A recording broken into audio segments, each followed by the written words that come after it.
Good evening. The presidency is the most powerful office in the world. It's an office that not only tests your judgment, perhaps even more importantly, it's an office that can test your character. Because you not only face moments when you need the courage to exercise the full power of the presidency, you also face moments where you need the wisdom to respect the limits of the power of the office of the presidency. This nation was founded on the principle that there are no kings in America. Each of us is equal before the law. No one is above the law, not even the President of the United States.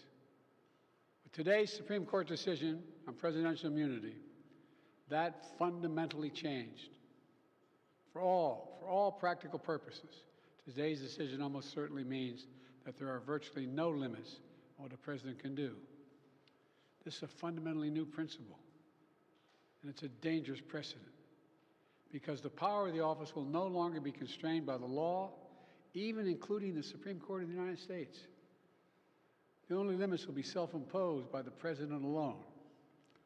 This decision today has continued the court's attack in recent years on a wide range of long-established legal principles in our nation, from gutting voting rights and civil rights, to taking away a woman's right to choose, to today's decision that undermines the rule of law of this nation. Nearly 4 years ago, my predecessor sent a violent mob to the U.S. Capitol to stop the peaceful transfer of power. We all saw it with our own eyes. We sat there and watched it happen that day. Attack on the police, the ransacking at the Capitol, a mob literally hunting down the House Speaker, Nancy Pelosi, gallows erected to hang the Vice President, Mike Pence.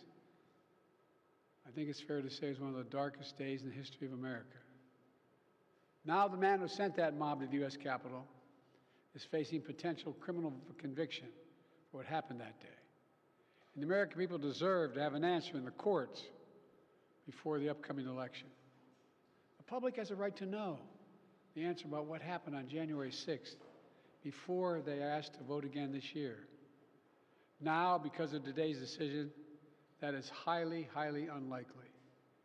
It's a terrible disservice to the people of this nation. So now the American people will have to do what the courts should have been willing to do, but will not. The American people have to render a judgment about Donald Trump's behavior. The American people must decide whether Donald Trump's assault on our democracy on January 6th makes him unfit for public office in the highest office in the land. The American people must decide if Trump's embrace of violence to preserve his power is acceptable. Perhaps most importantly, the American people must decide if they want to entrust the president once again, the presidency, to Donald Trump, now knowing he'll be even more emboldened to do whatever he pleases whenever he wants to do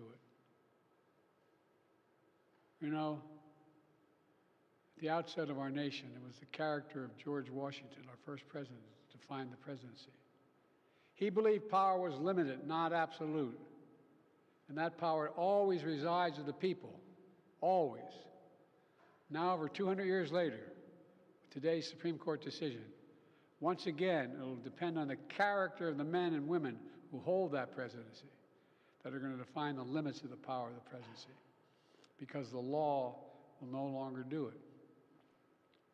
I know I will respect the limits of the presidential powers I have for 3.5 years, but any president, including Donald Trump, will now be free to ignore the law. I concur with Justice Sotomayor's dissent today. Here's what she said. She said, in every use of official power, the president is now a king above the law. With fear for our democracy, I dissent. End of quote.